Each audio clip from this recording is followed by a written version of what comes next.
We remain steadfast in our commitment in delivering local news that matters, stories that inspire, enriching the lives of Filipinos in the Philippines and across the globe. This is your GMA Regional TV. Buong puso para sa Pilipino.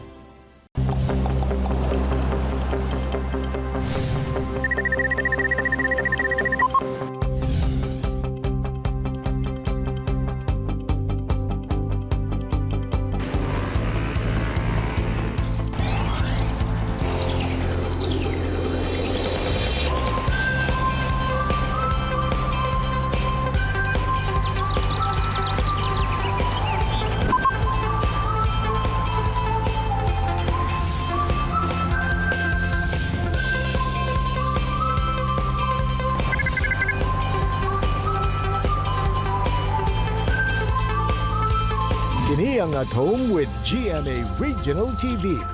Good morning mga kapuso ug sa tanan natong mga suking viewers all over Mindanao. Sa iyo taog matakarog buntaga mga kapuso aron sa iyo pod mahuman ang ato ang trabahoon. Sugdan na nato ang atong adlaw nga malinawon. Say good morning. Good morning sa Attorney Resi. Dili sab nato kalimtano nga kamustahon ang mga taga-isulan ug lambayong sa Sultan Kudarat Province ug Happy Kalimudan Festival kaninyo diha mga kapuso. Karong buntaga, Attorney Resi ug mga kapuso, sayron ta ang sports nga skateboarding nga nagsugod sa Amerika ug karon di kahiligan na sab sa mga Pinoy. At ang makauban unya ang kagay-anong skateboarder nga si Carlos Martin Bade. Ug say suroy ta sa Kapatagan, Davao del Sur ug atuan nato kining usa ka hardin nga ginabisita gayud sa mga turista. Atong makauban this morning ang mag-asawang si Rodrigo ug Jennifer Duarte. Ug sa Bisok naman mga kapuso atong makachikahan ang Mindanaoan clasher nga pride sa Tawi-Tawi nga si Renz Fernando. Maayong buntag, Renz, and welcome dito sa At Home with GMA Regional TV. How are you doing? Maayong buntag, Attorney Resi. I'm good. Okay lang ako. And binabati ko ang lahat ng mga taga-Mindanao dyan, lalo-lalo na yung mga taga-province ko, Tawi-Tawi. Assalamualaikum. Ako, excited kami nga mas makilala ka ngayong morning. Lalo na about Tawi-Tawi. Kwentuhan mo naman kami, Renz. At kumusta ang buhay mo growing up in Tawi-Tawi? Attorney Resi, actually, sobrang namimiss ko na yung island life. Kasi sobrang iba yung island life compared dito sa city life na laging hustling and bustling. Tapos sa island, chill lang. Tapos kung kailan mo lang gustong mag-unwind sa beach, pupunta ka lang, lalakad ka lang ng a few minutes, andun ka na. So sobrang namimiss ko yung buhay ko nung bata pa ako. Paano yun? While nasa beach ka siguro, Renz, doon mo nahasa yung talent in singing. Yes, Attorney Resi, actually, yung first competition na nasalihan ko, may ginawa kaming exercise. Pumunta kami sa beach, tapos nag-submerge kami sa tubig for hanggang sa kaya namin. Tapos ako yung pinakamatagal, a minute and a few seconds ata, ganun. So parang yun yung talent ko na kaya ako mahilig dun sa dagat. Pag sumisisid ako without oxygen ganun. At tagal ko sa baba. Yan ang next namin itatry. The next time pwede kami mag-beach. Renz, eto. Ang journey mo sa The Clash, what made you finally decide naman to join the competition? I have often dreamed of a far-off place, and a voice keeps saying, this is where I'm meant to be. I'll be there someday. I can go the distance when I go the distance, and my journey is complete. Attorney Resi, actually bata pa lang ako. Gustong-gusto ko nang kumanta. Gustong-gusto ko na kumanta gustong-gusto magpasaya ng mga tao. And I decided na nung nalaman ko about sa The Clash, gusto kong kumanta sa mas maraming tao, sa mas malaking stage. So, yun din lang kasi yung loob ko. And also, gusto kong i-represent yung Tawi-Tawi, hindi lang sa Pilipinas, kundi sa buong mundo. Nako. In your every performance, parents, ano yung nagiging motivation mo para manalo? Unang-una, Attorney Resi, yung naging motivation ko ay pamilya ko, yung mama ko, Mama Juvie, yung tatay ko, Ama Moods, at yung kapatid ko. And also sa lahat ng mga nagsusupport sa akin, simula noon hanggang ngayon, lalong-lalo na sa mga taga-Tawi-Tawi. And moving forward naman sa iyong journey sa The Clash, what if, sabihin natin, umabot ka sa Grand Finals, kung meron ka bang isang special song na pwedeng kantahin, what would that be and why? Okay, that's a difficult question. Ang dami kong masterpiece sana na gusto kong kantahin. Isa na doon yung This Is the Moment. Yun yung unang musical na kanta na nagustuhan ko. Also, Never Enough, na gusto ko siyang kantahin sa mga next round kasi isa yun sa inspirational song na narinig ko and nalagay ko sa katawan ko, sa sistema ko. You know, yung message, yung musicality ng song.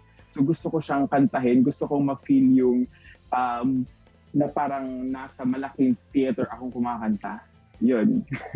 At excited kaming makita ang performance mo with those songs, Renz. At dahil dyan, baka pwede naman kaming humirit dito sa Mindanao ng a few lines of a song na on top of your mind ngayon. Ano ba ang kanta ng buhay mo ngayon? This is the moment, damn all the odds. This day or never, I'll sit forever with my God.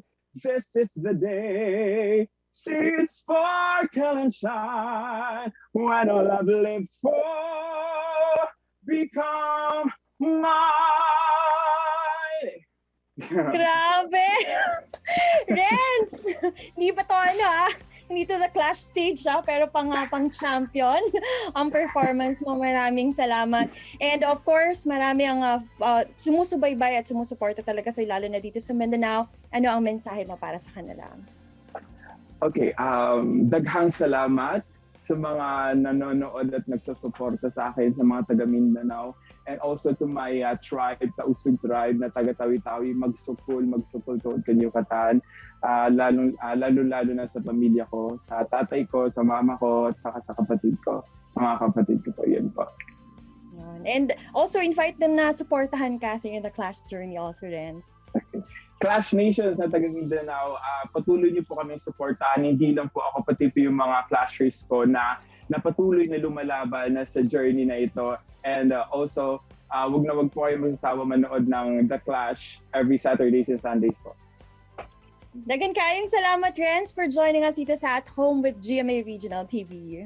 Thank you so much for having me at our USC. Thank you so much. Tutok lang mo mga kapuso kay mo balik pa ang At Home with GMA Regional TV. Kini ang At Home with GMA Regional TV.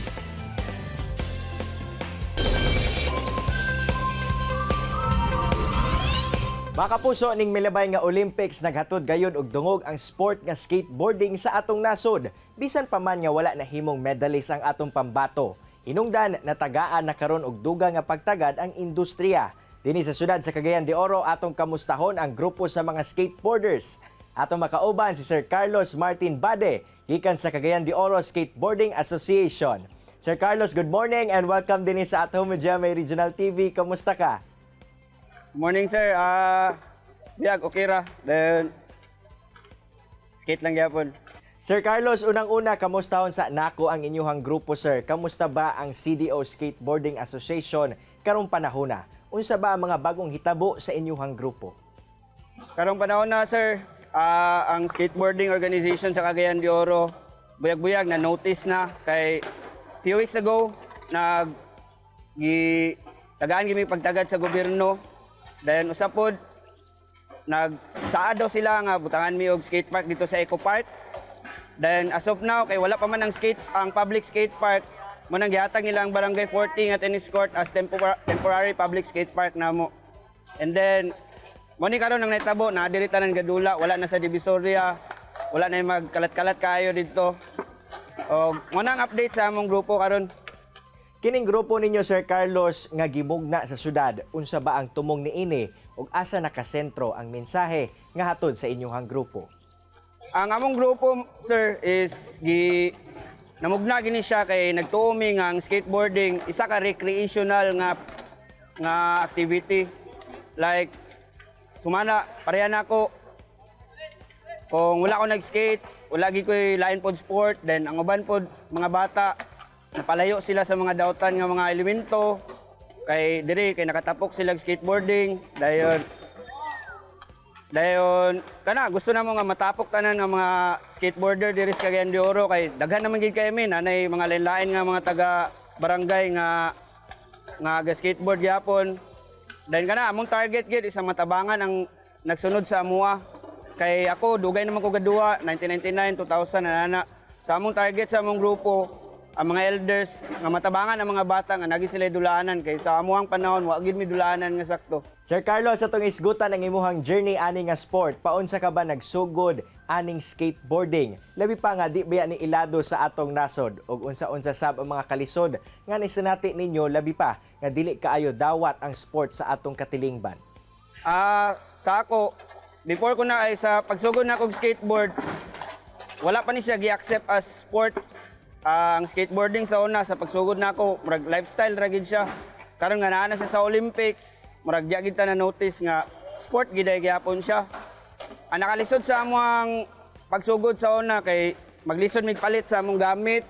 Then wa mi kay bawo kung unsay ngaan ani nga mga trick, unsay asa paliton ang mga kanilagi gamit, dayon usa pod wa mi dulaanan. Wagi skate park kaniadto, liman ka 1999, 2000, wala pa na YouTube, wala pa Facebook, wagi mi kabalon sa waton. Among mga skateboard sa una mura nag mga plywood nga kinating ra og kining ang ligid mura nag chisdog kadag-a. Dayon karon murag hayain ning uban karon kay given na sa ila tanan ang pagka resourceful na lang gid nila ang kulang og ang mo-guide sa ila. Sir Carlos, sa imuha o sa imuhang grupo, unsa-unsa ba ang mga maayong butang nga nahatod sa skateboarding sa inyuhang kinabuhi? O unsa pud ba, sir, ang mga future plans ninyo, labi pa nga mulakipsad ba mo sa mga kompetisyon? Ang skateboarding, as of now, nakatagid sa ako kuan. Diri ko nakatuon og mga diri ko nakakuha mga connection nako sa akong ginagmay nga negosyo. Ako negosyante naman tagamay karon. Ang asawa, diri ra ba nako sa skateboarding na ilhan.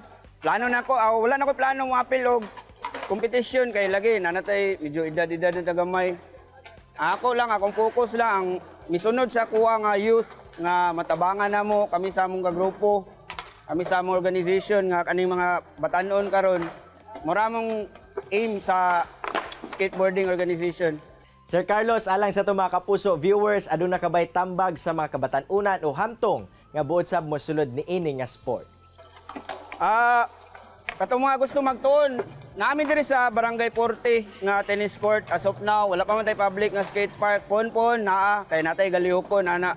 Nay galihokon pod ang ato ang city government bahin sa public skate park dayon. Ngatong gusto mo tuon, be resourceful lang, dagan tay itang mapalitan og set up, support local nga mga product kay mao pud na mo suporta nato kadugayan pod kana mga local nga product, dagan na kayo barato nga skateboard, mga local ra. Dayon be resourceful lang, gihatod naman sa inyo tanan, gibahog na sa inyo tanan, ang inyo lang, ang inyong pagka-resourceful gyud nga inyong kaunon pod ang gibahog sa inyo. Pero napod min dire Barangay 40, dagan kayo mo gusto mo tudlo sa inyo nga bata, napoy mga elders dire nga willing mo tabang ninyo og duwa. Welcome gid tanan sa dire sa Barangay 40 nga temporary skate park nato. Daghang salamat Sir Carlos sa oras nga imong gihatag dinhi sa At Home with GMA Regional TV. Hinaot namo nga more good things will come sa inyuhang grupo sa mga skateboarders dinhi sa syudad. Amping mo kanunay. Salamat ko sa GMA nga naghatag og tagad sa mga nga tagaan mig oras nga madungog ang among mga suliran. Chillax lang mo diha mga kapuso kay mo balik pa ang At Home with GMA Regional TV. Kini ang At Home with GMA Regional TV.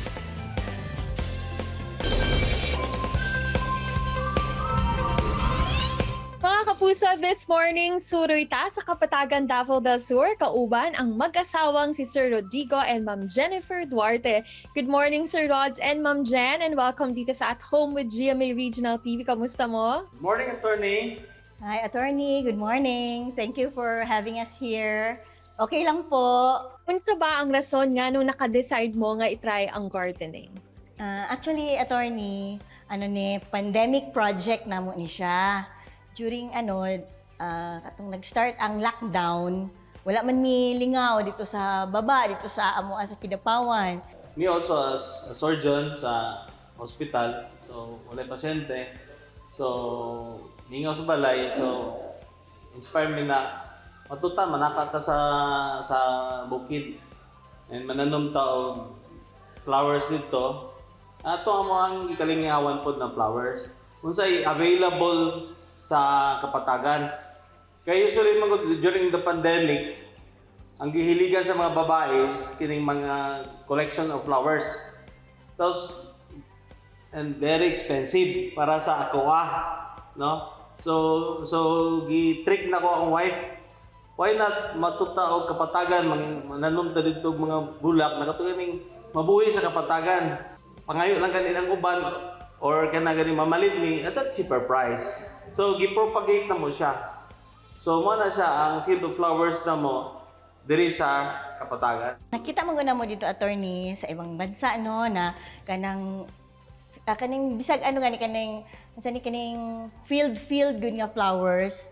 Tapos daghan kaayog mga tao mga dito, murag pictorial garden lang siya ba. Bisag kanang wala siya swimming pool, wala siya pero kinadayo gyapon sa mga turista, sa mga tao dito, bisag mga local tourists nila, daghan kay mag-adto dito. Mao na ingon ako, i-try kaya nato na diri sa kapatagan. Murag parehason gud nato sa uban nga para unique siya at the same time kanang ma-enjoy, ma-appreciate good sa mga tao bitaw ang mga kung unsa na katong mga flowers na katong murag wala na kay nila ginapansin diri sa kapatagan, pero pag imuha day siyang i-arrange, imuha day siyang alagaan maayo, gwapo gid ang result. Ma'am Jen, unsa pud ba kalisod nga mahuman ning inyuhang maong project and unsa pud ninyo pag-overcome ang mga challenges nga inyuhang na-encounter? Challenges, mga nangamatay ang mga tanong, especially during kanang typhoon, tinginit. So, daghan kayong nangamatay and kung dili nimo love ang plant itself, so dili ka mangita ways na unsa niya pa recover. So we find means, no? We have to do a lot of readings para makuan siya, ma-preserve namo ang among gi-startan, no? So dili man mi in the field of agriculture. So that's why double time may magbasa. We have to read a lot para ma-preserve namo among gi-startan, among hago. Unsa ba ang inyuhang biggest lesson or major takeaway pod sa entire process sa pagtukod niini? Mas naging closer me, tapos open-minded na siya. Actually, pag mupalit siya, during pandemic, ang mga babae magod, mamalit to mga plants. Ginasekreto nila sa ilang husband because they don't want to know they don't want their husband know na yun na kaya mahal ang plants, yun na kamahal ang ipalit. So, karon na-realize na ko na ang ipamalit din niya, magamit tayo na mo diri sa kapatagan. If you want something, if you love something, kung nahiligan gud nimo, you should pursue it. You should put your heart into it, and then everything will follow. Sa mga husband, ihatagan mo chance imong wife to give her strength, no? Para mag-bloom siya into a beautiful flower. Ug karon mga kapuso, itour kita ni Ma'am Jennifer ug Sir Rodrigo sa ilahang hardin. So mga kapuso, isa ni sa amo ang flowers dere, mao ni ang tawag na hydrangea or also known as million flower. So mga kapuso, mao ni ang amo ang field of dahlias. As maintenance amo silang gina abunuhan, Gina-trim po namo ni sila. Pag sa mag-old na sila.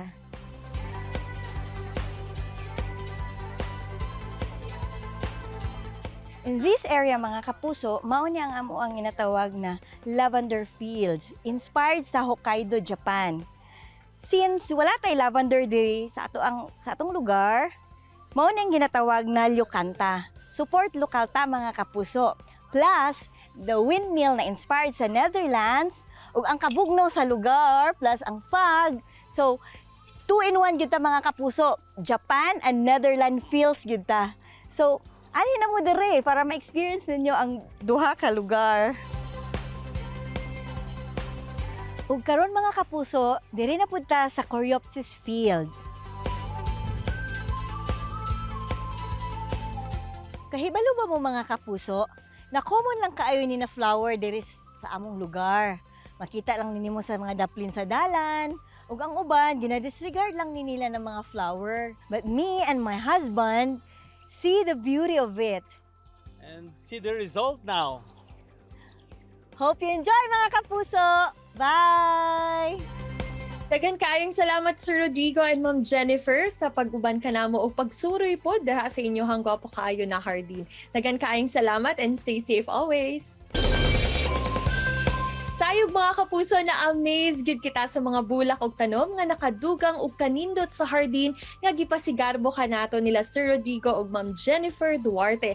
Gani ilahang gi-share sa atuan na usa lamang kini ka pandemic project nga nagsugod sa ilahang hilig sa pagpananom. Samtang Attorney Resi pinaagi sa sports nga skateboarding, daghanang nakaila si Carlos Martin Bade nga duna sab susama niya nga passion.